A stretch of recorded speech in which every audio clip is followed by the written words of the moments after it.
Hello students, hope you are doing well. तो already आप जानते हैं कि 2022 का जो है पेपर ये ऑलरेडी आया हुआ है, तो आपको अभी इससे पहले मिल चुका है। मैं डिस्कस करूंगा इसमें से इम्पोर्टेंट क्या है। जो हमारा पेपर है ये मैनेजमेंट ऑफ रिसोर्सेज का है, एमडीसी का। तो पेपर का पैटर्न बिल्कुल सेम यही होगा। तो क्वेश्चन जो हैं यहाँ पर, जो शॉर्ट आंसर टाइप क्वेश्चन है, क्वेश्चन तो आप पढ़ लेंगे बेटा। आपको क्या है, अभी मैं बता रहा हूँ कि किस तरीके से और कितने लाइन्स में आपने आंसर देना है। शॉर्ट आंसर टाइप क्वेश्चन यानी कि आपको 1.5 मार्क्स का क्वेश्चन जो है, तो 1.5 मार्क्स के क्वेश्चन को आपने कम से कम 3-3.5 लाइनें आपका आंसर होना चाहिए। 3 से ऊपर ऊपर आप लाइन्स का आपका आंसर होना चाहिए। तो मैं इंपॉर्टेंट बताने जा रहा हूँ इसमें शॉर्ट आंसर में, जो आपको इस बार भी अच्छे से आ जाएंगे। वो है व्हाट इज रिसोर्स कंजर्वेशन। इसका तो ज़्यादा इंपॉर्टेंस नहीं है, काट दीजिए इसको। What is time management, important question बनता है, यानी कि टाइम मैनेजमेंट जो है इसके बारे में आपको पूछा जा सकता है। प्लानिंग के बारे में तो नहीं पूछ सकते। स्पैन ऑफ कंट्रोल ये भी तो नहीं आ सकता, लेकिन डिफाइन मोटिवेशन ये वाला पोर्शन जो है मोटिवेशन के बारे में आपसे पूछा जाएगा। ये भी इंपॉर्टेंट क्वेश्चन है। क्वेश्चन नंबर 2 भी इंपॉर्टेंट। डिफाइन टैक्टिकल डिसीजंस, ये तो इंपॉर्टेंट ज़्यादा नहीं है। एनर्जी मैनेजमेंट ये भी ज़्यादा इंपॉर्टेंट नहीं है। ऑर्गेनाइजिंग ये तो आ सकता है, ऑर्गेनाइजिंग में आपसे पूछा जा सकता है ऑर्गेनाइजिंग क्या है। मैंने कहा आपको 3 लाइन्स के ऊपर यहाँ आंसर होना चाहिए 1.5 मार्क्स का। तो ये रहा मेरे 2-3 जो इसके इंपॉर्टेंट क्वेश्चन है। इसके इंपॉर्टेंट अभी 3 आप मान के चलिए। इसके बाद सेक्शन बी जो है आपका मीडियम आंसर क्वेश्चन। मीडियम में क्या है, आपको 7.5 का कितने क्वेश्चन करने हैं, 4 क्वेश्चन करने हैं। हाँ, 4 में से आपको यानी कि 7.5 मार्क्स का क्वेश्चन है। 7.5 मार्क्स अगर हम हिसाब कर ले कितने पैराज का आपको आंसर होना चाहिए, तो कम से कम 2 से ज़्यादा यानी कि 2.5 पैरा भी ठीक है और 3 पैराज भी ठीक है। मैं पैराज की बात कर रहा हूँ। 2.5 से 3 पैराज आपके 7.5 मार्क्स के लिए काफ़ी हैं, लेकिन ये टू द पॉइंट क्वेश्चन का आंसर होना चाहिए। अब इम्पॉर्टेंट क्या है इसमें, define resource, explain the classification and characteristics of resources. ये वाला क्वेश्चन तो इंपॉर्टेंट बनता है, क्योंकि 7.5 मार्क्स का है। आपको यहाँ किस तरीके से आंसर देना है, रिसोर्सेज आपने डिफाइन करना है, तो रिसोर्सेज का आधा पैरा हो जाएगा।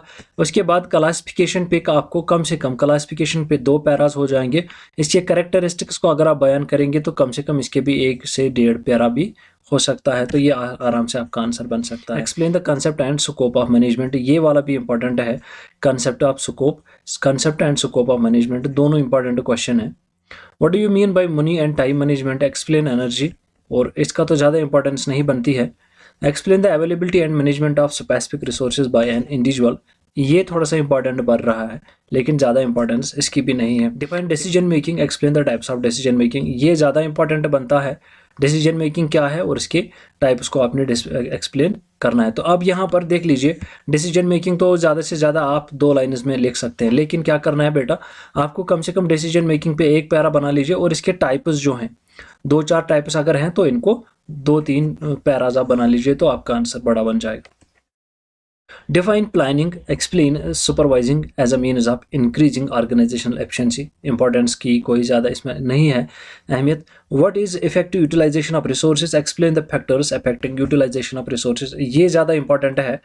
तो यहाँ तक आते हैं क्या, सेक्शन बी के आपको 1, 2, 3, 4 क्वेश्चन यहाँ भी आपको इंपॉर्टेंट आते हैं इसी वाले पेपर से, और सेक्शन ए के आपको 3 इंपॉर्टेंट क्वेश्चन आते थे। अब आप आ जाइए सेक्शन सी पे, यानी कि लॉन्ग आंसर टाइप को क्वेश्चन जो हैं।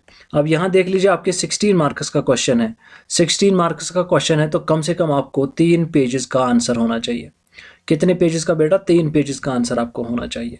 अगर अलावा भी होगा 3.5-4 पेजेस भी हो जाएगा तो कोई बात नहीं है, लेकिन 3 पेजेस से अबो आपका आंसर होना चाहिए, क्योंकि 16 marks is not a joke. कितने में 16 मार्क्स आएंगे, तो यह आपको ध्यान रखना है।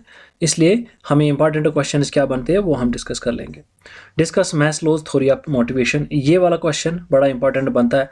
तो मोटिवेशन के बारे में अगर शॉर्ट आंसर भी आ जाएगा तो आप आराम से कर लेंगे फिर, लेकिन यहाँ पर ज़्यादा इंपॉर्टेंट मोटिवेशन, मैस्लोज का मोटिवेशन थ्योरी इंपॉर्टेंट बनता है। Define management, what is the function of management, तो अगर आप मैनेजमेंट यहाँ पढ़ते हैं, मैनेजमेंट के ऊपर 2 क्वेश्चन ऊपर आ गए, तो अगर वो इंपॉर्टेंट नहीं है, अगर आप लॉन्ग आंसर में मैनेजमेंट का 1 क्वेश्चन पढ़ेंगे तो ये वाला क्वेश्चन आपको ऊपर शॉर्ट आंसर में 2 क्वेश्चन दे देगा। लेकिन इंपॉर्टेंस के हिसाब से अगर देखेंगे तो अब यहाँ पर भी ये भी इंपॉर्टेंट बनता है। Discuss the application of management process in event planning and execution, इसकी कोई इंपॉर्टेंस की ज़्यादा अहमियत नहीं है। Discuss the ways and means of maximising use of resources and resource conservation, तो ये ज़्यादा इंपॉर्टेंट बनता है। तो यहाँ पर आपको सेक्शन सी में 2 क्वेश्चन इंपॉर्टेंट बनते हैं, यानी कि सेक्शन सी में 2, सेक्शन बी में 4, सेक्शन ए में आपके 3 क्वेश्चन बनते हैं। तो ये था हमारा पेपर जो MDC पे था। इसमें इंपॉर्टेंट क्या बनता है ये तो मैंने आपको बता दिया। हाँ, आगे जो पेपर्स हैं बेटा, जो भी आपको अभी जो जितने भी पेपर्स हैं आप मुझे अपडेट कीजिएगा, हर एक पेपर के बारे में मैं आपको प्रॉपर जो है गेस वो दे दूंगा। यहाँ तक के लिए टेक केयर, गुड बाय।